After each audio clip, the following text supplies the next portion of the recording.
সময় হয়েছে ওকে দেখিনি, পুরো 2 মিনিট হয়ে গেছে ঘর থেকে গেছে যে।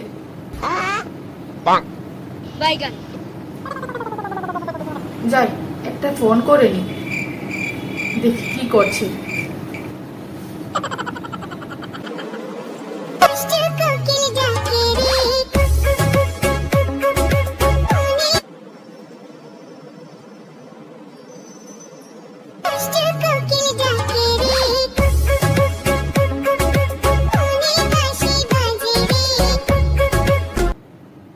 মনে হচ্ছে অফিসের কাজে খুব ব্যস্ত আছে, কি করি এখন?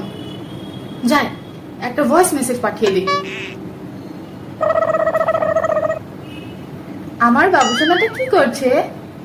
আমাকে বুঝি শুধু মিস করছে, অফিসের কাজে মন বসছে না, তাই না? দেখি তো আমার ভয়েসটা শুনতে কেমন লাগে। আমার বাবুসোনাটা কি করছে? আমাকে বুঝি শুধু মিস করছে, অফিসের কাজে মন বসছে না, তাই না?